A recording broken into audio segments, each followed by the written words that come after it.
Fala galera, beleza? Professor Igor Fernandes passando na área, no nosso eGeoCraft para mais um Geobaritando. Hoje, no vídeo aqui você vai estar trabalhando agora comigo relevos brasileiros. Como assim, professor? A gente vai estar discutindo as principais formas de relevo que existem no Brasil, a estrutura geológica que eu tenho nesse terreno enorme que temos aqui à disposição no nosso território. Beleza? Quer mandar bem na prova, quer fazer uma boa revisão, quer tirar dúvidas sobre assuntos importantes? Cola aqui com a gente no Geobaritando. Antes de mais nada, sempre é bom lembrar, se você quiser, pode seguir a gente aqui nas redes sociais, ó. Deixa eu chegar pro ladinho aqui, ó, para você poder ter acesso a mapas mentais, conteúdos, questões, desafios, resumos gratuitamente, para melhorar ainda mais o seu estudo em geografia, ok? Vamos nessa, sem mais delongas, com a primeira questão na tela. Olha só. Assinale a alternativa correta sobre o território brasileiro. Letra A. O Brasil possui um relevo de formação recente. Letra B. Na porção central do Brasil, o Brasil possui as montanhas mais elevadas do continente, ou seja, da América. Letra C. O Brasil possui um relevo de formação antiga, com diversas formas de relevo. Ou letra D. No litoral brasileiro, encontramos depressões absolutas. E aí? Qual seria a alternativa correta? Letra C. O Brasil possui um relevo de formação antiga com diversas formas de relevo. Na verdade, nós podemos lembrar de algumas características para começar a brincadeira hoje. Primeiro, o Brasil é um país de dimensões continentais, uma grande extensão territorial, com uma grande variedade de elementos no seu quadro natural. Eu tenho climas variados, vegetações variadas, tenho uma grande rede hidrográfica. Então eu preciso sempre lembrar disso. O Brasil é um país marcado pela diversidade em seu quadro natural. Quando o assunto é formas de relevo, isso não fica tão distante. No Brasil eu tenho formas de relevo diferentes. Eu tenho planaltos, como você pode ver aqui, Planalto das Guianas, Planalto Central, Planalto Meridional. Eu tenho depressões entre os planaltos. Eu tenho planícies, planícies costeiras, planícies fluviais. Então, na verdade, o Brasil ele tem uma variedade muito grande de formas de relevo. Tudo bem? O que eu não tenho, Gabriel, meu parceiro que está aqui comigo hoje? Uma grande cadeia montanhosa. Como é um relevo muito antigo, ele é muito desgastado ao longo do tempo. E quando eu estou falando de tempo, eu estou me referindo a eras geológicas. Então, um relevo antigo, que data lá do pré-cambriano, no seu início de formação, na sua composição, com muitos escudos cristalinos, que são áreas onde você tem ali a presença de jazidas minerais, por isso o Brasil ele tem tantos recursos minerais. E aí, com isso, o Brasil, ao longo de milhares de anos, ele vai sofrendo com a ação dos agentes erosivos. Então, um relevo muito desgastado, sobretudo nas suas áreas de planalto. Beleza? Igor, então não tem uma grande cadeia montanhosa no Brasil? Não. Como a Cordilheira dos Andes? Não, a Cordilheira dos Andes você vai encontrar na porção oeste da América do Sul, numa área de movimentação e encontro de placas tectônicas diferentes. Ok?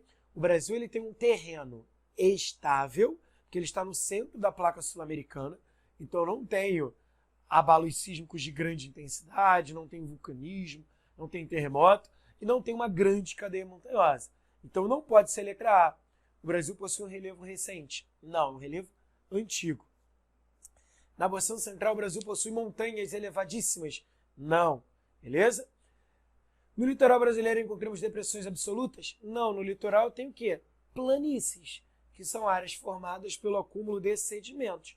Como eu estou falando do litoral brasileiro, eu vou encontrar planícies formadas pelos sedimentos depositados pela ação do mar, por exemplo. Ok? Beleza? Ok? Vamos nessa, Biel. Questão 2. Olha só.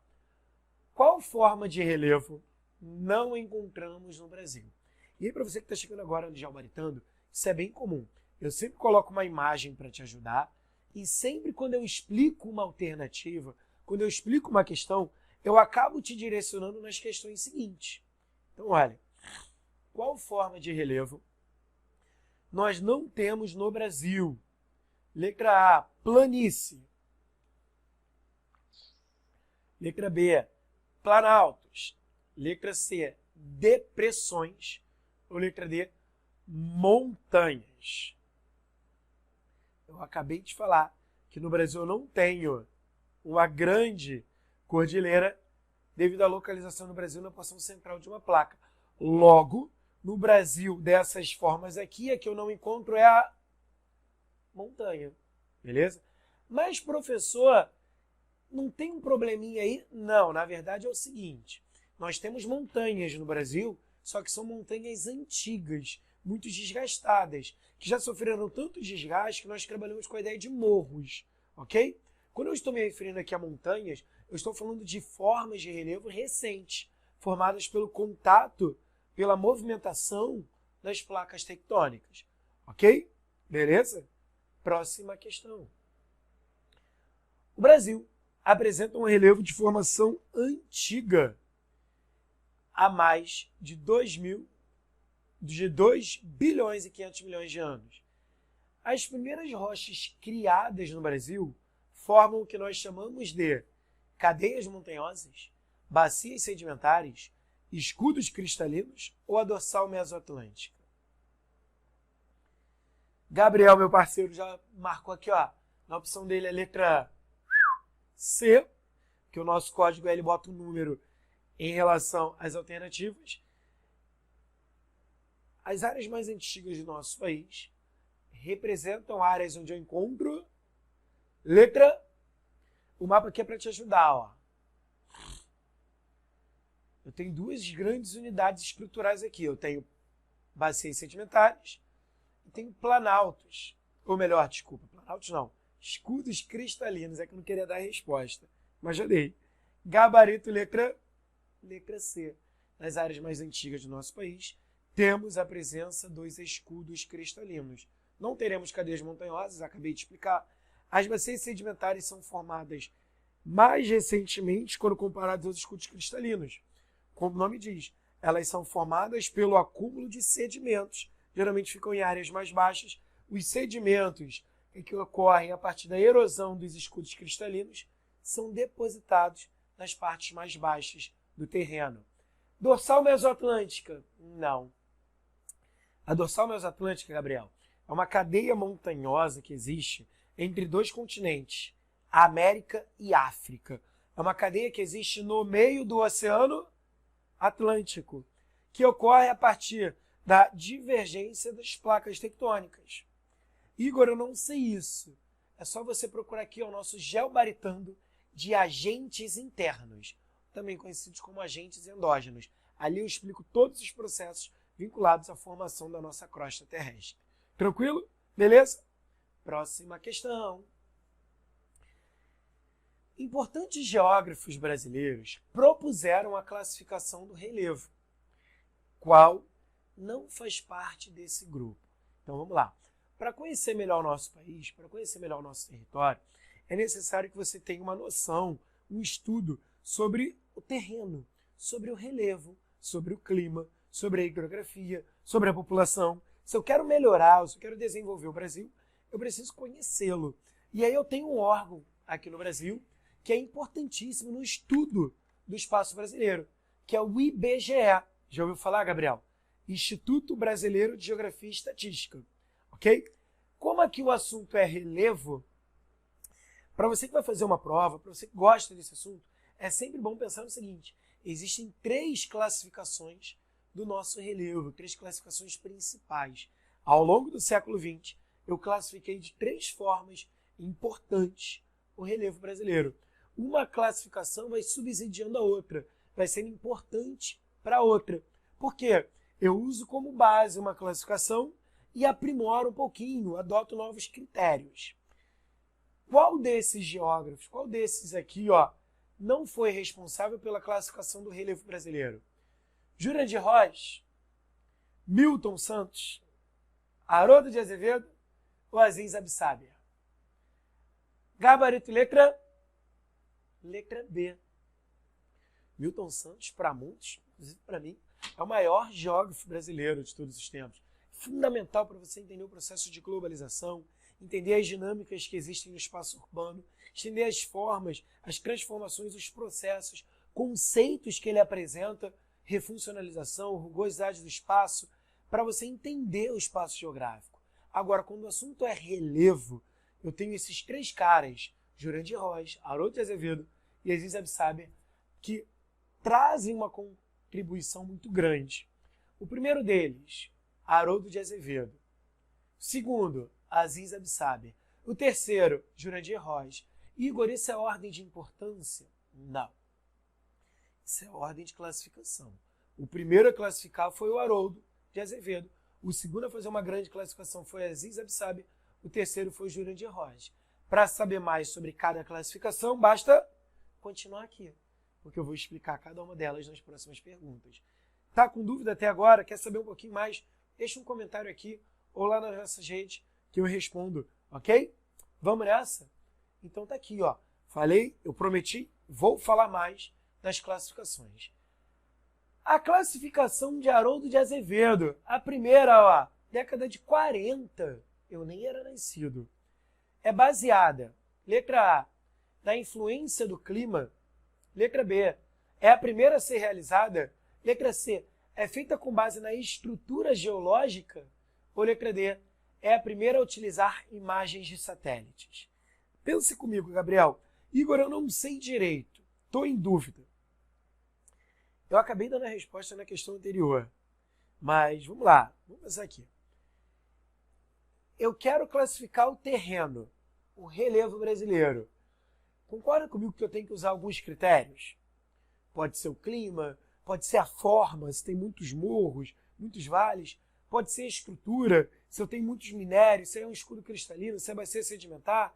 Eu posso usar imagem de satélite, imagem de avião, claro, fotografia aérea. Mas o que esse cara usou? Como que eu classifico essa forma de organização do território brasileiro de acordo com as formas de relevo? Primeiro, gabarito. A classificação do Haroldo de Azevedo foi a primeira a ser realizada. Como eu falei, há muito tempo atrás, década de 40. E aí você é o primeiro cara a fazer a classificação do relevo brasileiro. Concorda comigo que você vai pegar o que é mais básico, o que é mais simples? O que o Haroldo de Azevedo vai observar? O clima? Não. Antes de observar o clima, eu preciso adotar um critério mais simples. Se eu vou analisar o terreno, o relevo, concorda comigo que o primeiro critério, Gabriel, é a altura? Se é alto ou baixo. Depois eu vou pensar em clima, imagem de satélite. O primeiro critério na classificação do Haroldo de Azevedo é a altimetria, a altura do terreno. As áreas mais altas eu chamo de planalto, as áreas mais baixas eu chamo de planície. Ó, Planalto Central, beleza? Planície Amazônica. Eu vou dividindo de acordo com a altitude do terreno. Letra A é baseada na influência do clima? Não, só depois que eu já tenho uma noção da altura que eu vou trabalhar com o clima. É feita com base na estrutura geológica? Eu vou ter tempo de ficar analisando geologicamente como é cada estrutura num primeiro momento? Não. É a primeira a utilizar a imagem de satélite? Satélite na década de 40? Nem pensar. Então, pegou na prova, classificação do Haroldo de Azevedo, duas coisas. É a primeira e classifica de acordo com a altitude, com a altimetria do terreno. Ok? Tranquilo, Gabriel? Forma de relevo que apresenta a área mais alta do que o seu entorno, com topo aplainado e desgastado pela erosão, geralmente. Letra A é a planície. Isso aqui é uma planície? Letra B, isso aqui é uma depressão. Depressão é mais alto que todo mundo? Letra C, isso aqui é um planalto? Ou letra D, isso aqui é uma depressão relativa? E aí? A área de relevo mais elevada do que o seu entorno, onde predomina a erosão, com uma topografia aplainada. Olha como isso aqui é plano, Gabriel, ó, bem retinho, ó. Parece até uma mesa, tá vendo? Então eu chamo isso de plano alto. Está mais alto do que o entorno e tem uma topografia aplanada. Então o nome disso é um planalto. Qual é o tipo de unidade que eu chamo aqui? Ó? O que eu encontro nos planaltos? Aquilo que você adora fazer no FIFA, apertando o R1. Pode falar alto. Quando você está jogando fifinha, quadrado e R1 é para bater como? De cavadinha não, cavadinha. Ih, falei errado. R1. Cavadinha L1, R1. Chapadinha. Qual é o tipo de relevo que eu encontro aqui nessa área de planalto? As chapadas. Chapada dos Guimarães, Chapada dos Veadeiros. O que é uma chapada? É uma unidade de relevo que eu encontro numa área de planalto, onde eu tenho uma topografia aplainada, onde eu tenho uma encosta, olha isso, ó, escarpada. O que é uma escarpa? É uma encosta bem vertical, como se fosse achatada aqui, ó. Pá, olha como minha mão está quase vertical aqui, ó. Então isso aqui é uma chapada, beleza? Igor, não é uma planície? Não. Planície é formada a partir de processos de sedimentação, sobretudo em função da ação dos rios e do mar. Não é uma depressão absoluta? Uma pessoa em depressão, Biel, ela está muito acima, com a moral lá em cima, com uma motivação lá em cima? Não, pelo contrário. Geralmente depressão me lembra algo que está o quê? Para baixo. Depressão absoluta é aquela forma de relevo que está abaixo do nível do mar. Depressão relativa é aquela forma de relevo que está abaixo do seu entorno, mas acima do nível do mar. Tranquilo? Aqui, ó, eu poderia lembrar uma depressão, mas na verdade é um vale, uma área entre dois morros. Mas nesse caso, de acordo com o enunciado, planalto. Foi? Próxima questão. Localizado no estado do Amazonas, Roraima, Pará e Amapá. Olha para a imagem, Gabriel, agora ficou fácil. Isso aqui é uma planície costeira? Isso aqui é um planalto meridional brasileiro, onde eu tenho a mata de araucária? Isso aqui é o planalto das Guianas? Ou é o planalto central?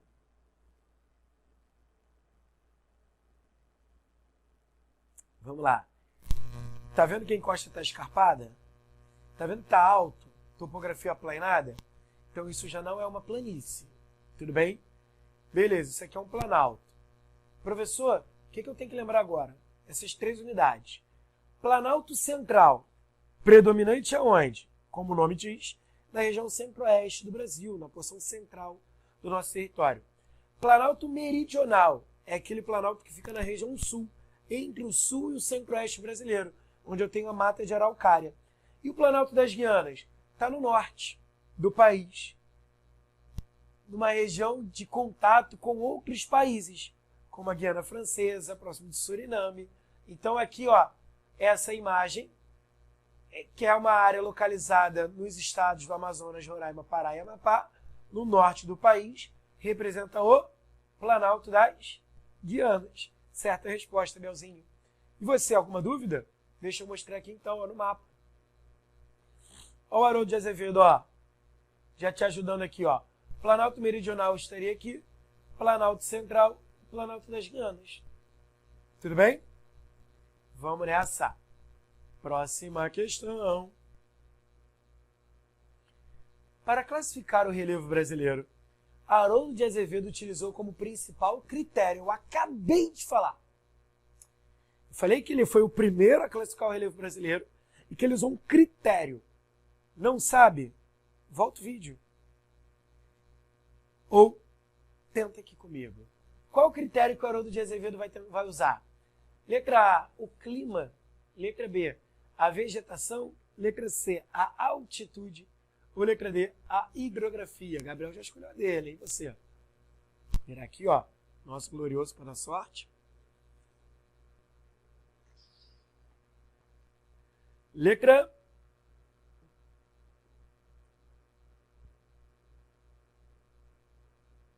C, a altitude. Esse é o critério utilizado na primeira classificação do relevo brasileiro, feita por Haroldo de Azevedo. Tudo bem? Tranquilinho? Posso para a próxima? Então vamos nessa. Agora eu vou para a segunda, hein, Gabriel? Ó, o geógrafo Aziz Absaber, no fim dos anos 50, propôs uma nova classificação para o relevo brasileiro. Além da altitude, que foi proposta por quem? Pelo Haroldo de Azevedo, o Aziz Absaber geógrafo, que nós estamos falando agora, utilizou como critério a influência do clima, a história geológica de cada lugar, a altura de cada terreno ou a vegetação. Aziz Absaber vai usar como base a classificação do Haroldo de Azevedo, que tem como critério a altitude. Ele vai analisar a influência do clima, letra A. E ele vai observar o seguinte, que existem áreas que sofrem mais com a erosão, áreas que recebem mais sedimentos. Isso ligado à ação do clima, um clima tropical litorâneo, como no Rio de Janeiro, faz com que eu tenha o quê? Uma topografia mamelonar, uma topografia mais arredondada, diferente de uma área mais elevada no Planalto Central, onde é um clima tropical típico, que eu tenho o quê? Menor quantidade de chuvas, então um relevo mais, desculpa, erodido com a ação mecânica, a ação do vento, então menos arredondado, mais chapado. Então Aziz Absaber ele considera a influência do clima como um elemento importante na classificação do relevo. Ele vai diferenciar um pouco mais essas grandes unidades. Tudo bem? Segunda classificação, Aziz Absaber, para você mandar super bem. Igor, fiquei feliz agora, já sei a segunda, o que faço? Printa aqui, ó, dá uma moral, printa e posta nas suas redes que você está assistindo Geobaritando com esse cara aqui, ó. E aqui sou eu, com um gabarito na mãozinha. Partiu? Vamos nessa? O Iguinho da sorte apareceu ali. Próxima questão. Tá rindo do Iguinho, ó? Vou botar você daqui a pouco. Vou botar um bonequinho teu, mano. Vamos nessa. A classificação do relevo mais utilizada atualmente foi proposta por Haroldo de Azevedo, Jurandir Rocha, Pedro Geiger ou Milton Santos. Essa classificação do relevo aqui, ó, a mais atual, não estou falando que ela é recente, de 2020, não. Mas a classificação aqui, ó, mais recente do ponto de vista aí do estudo, das três que eu apresentei, ela foi elaborada por quem? Pelo Haroldo, Jurandir, Pedro ou Milton? Foi feita pelo Jurandir Rocha. É a terceira classificação do relevo, num projeto classificado como Radam, denominado como Radam Brasil, década de 80. Jurandir Rocha vai ter uma série de mecanismos para classificar o território brasileiro a partir do relevo. Ele vai conseguir analisar estruturalmente, considerando o clima, a altitude, vai usar imagens de satélite. Então vai ser uma classificação mais precisa, mais completa. Tanto é que o Jurandir Rocha ele vai criar uma nova forma de relevo. Antes era só planície e planalto. Com esse cara aqui tem mais uma. Ó, a principal inovação do autor Jurandir Rocha foi a inserção da seguinte forma de relevo no Brasil. Ele vai falar que no Brasil existem depressões. Ele vai falar que existem planaltos. Ele vai falar que existem planícies. Ele vai falar que existem montanhas recentes. E aí, ó, repara, ele divide agora em 3 unidades. Laranja, amarelo e um cremezinho. 2 já eram trabalhadas. Jurandir Rocha é responsável por inserir a forma de relevo conhecida como depressões. Repara, ó. Ó o Absaber. Planalto, planície. Planalto e planície. Ó o Haroldo de Azevedo, ó. Planalto, planície.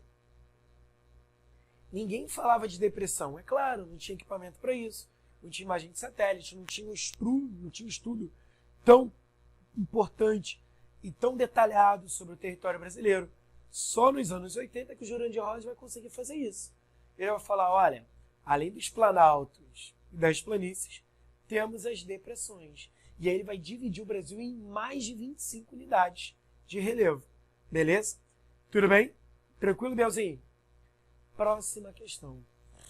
É considerada uma das maiores planícies alagadas do mundo. Ela fica aqui, ó, Gabriel. Abrangendo uma área superior, já acertou, de 200 mil quilômetros quadrados, com diversas espécies encontradas no centro-oeste brasileiro. O texto caracteriza a planície do Pantanal, depressão sertaneja, a mata de araucária ou a planície amazônica? E aí? Gabriel já de cara respondeu letra A, planície do Pantanal. Eu acho que é porque ele assistiu, na verdade ele participou da gravação dos geobaritanos de domínios morfoclimáticos. Já viu esse geobaritano, não? Dá uma olhada lá, que eu também falo de relevo lá. Vou botar aqui em cima para você, ó. Vamos lá. É considerada uma das maiores planícies alagadas do mundo, abrangendo uma grande área, localizada no centro-oeste. Letra A. Planície do Pantanal. Uma grande biodiversidade, mas eu poderia matar pela localização. Depressão sertaneja? Não, até porque sertanejo, sertão você encontra onde? No Nordeste.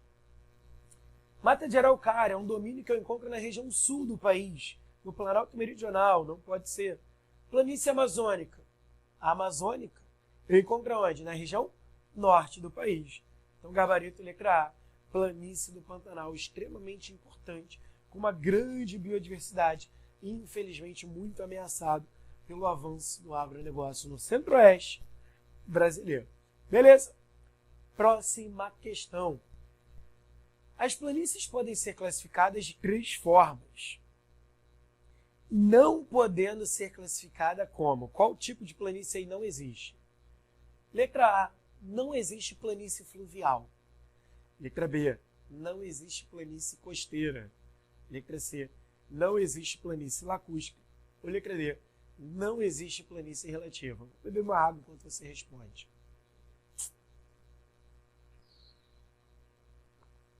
E aí, vamos nessa? Letra D, não existe planície relativa. Existe depressão relativa. Mas e as outras, Igor? Ó, planície fluvial. Fluvial, Biel, é só lembrar de rio. Tem erosão fluvial. Planície fluvial são as margens dos rios. Os rios, no seu processo de deslocamento, eles fazem a erosão e a sedimentação, criando margens que vão ser caracterizadas como planícies fluviais, ok? Planícies costeiras, é a da imagem aqui, ó. São essas praias, essa área litorânea do nosso país, formadas a partir da ação das ondas do mar, que depositam sedimentos nessa costa.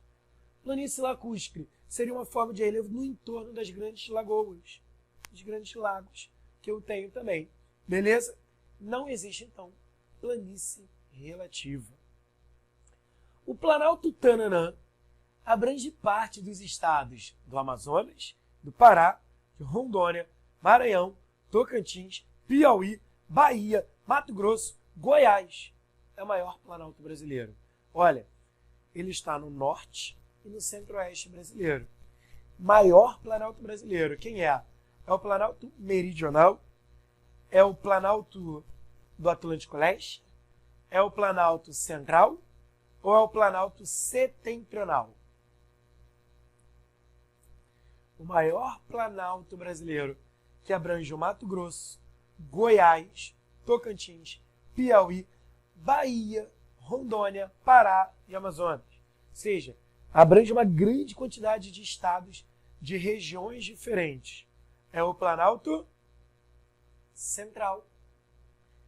O Planalto Meridional pega lá o sul, parte do sudeste do Brasil, onde eu tenho a mata de araucária. O Planalto do Atlântico Leste está ali próximo ao litoral. Beleza? Tá aquele aqui, ó, deixa eu mostrar para vocês. Planalto do Atlântico Leste, ó. Ok, deixa eu pegar aqui no web, sabe que fica ainda mais tranquilinho, ó. Beleza? São as serras, Serra do Mar, Serra da Mantiqueira. O Planalto que abrange a porção central do Brasil, grande quantidade de estados e regiões. Planalto Central brasileiro. Beleza? Tudo bem? Próxima questão. No mapa ao lado, o número 1 refere-se ao Planalto Amazônico Oriental, Planície do Rio Araguaia, Depressão Cuiabana ou Planalto e Serra do Atlântico Leste? Acabei de falar. O número 1 representa o Planalto e Serra do Atlântico Leste. Essa é a região litorânea onde eu tenho a Serra do Mar, Serra da Mantiqueira, que é uma área importante para você depois chegar ao Planalto Central brasileiro, uma região onde eu tenho clima tropical de altitude, por exemplo. Um planalto muito antigo, desgastado, que sofre muito a ação da erosão pluvial. Ok? Beleza? Ponto de maior altitude do Brasil com 2.995 metros. Pico do Papagaio, Pão de Açúcar, Pico da Neblina ou a Pedra da Tartaruga? E aí, Gabriel? Gabriel acha que a Pedra da Tartaruga, letra, gabarito letra C, é o Pico da Neblina com seu 2.995 metros. É uma questão de curiosidade, pegando o ponto mais alto do país, para você ter uma noção. Ok? Forma de relevo formada a partir da sedimentação de materiais, tendo topografia aplanada. E aqui está sendo formada pela ação de quem, Gabriel? Do rio, o Rio Amazonas. Essa área toda aqui, que é formada pela ação do rio, pela sedimentação de materiais, eu chamo de planície, de cuesta, de Inselberg ou de depressão? Eu chamo isso de planície. Planície fluvial. É aquela planície formada pela ação do rio. Ok? Forma de relevo que apresenta altitude inferior ao seu entorno. É mais baixo que o seu entorno. Agora eu quero que você me fale dessa aqui. Quando eu tenho uma área mais baixa que o entorno, eu chamo isso aqui de planície, de depressão, de montanha ou de planalto? A área mais baixa que o entorno, quando a pessoa está para baixo, lembra que eu falei isso? Gabarito e letra B, é a depressão, beleza? Depressão é uma área mais baixa que o entorno. Lembrando, se ela está aqui, mas o nível do mar, que não necessariamente tem que estar aqui, mas ela está abaixo do nível do mar, uma altitude negativa, eu chamo isso de quê? De depressão absoluta. Se essa área está mais baixa do que seu entorno, mas tem uma altitude acima de 10 metros, de 0, de 5 metros, você está acima do nível do mar, isso aqui é uma depressão relativa. Tranquilo? Galera, vou ficando por aqui. Espero que tenham gostado. Espero que eu tenha ajudado. Qualquer dúvida sobre o assunto, é só deixar aqui nos comentários. Se puder compartilhar com a galera esse material, vai ajudar bastante. Se quiser printar, marcar a gente nas redes sociais também, vai ajudar pra caramba. Valeu? Grande abraço, me despeço aqui. Bons estudos. Valeu, galera!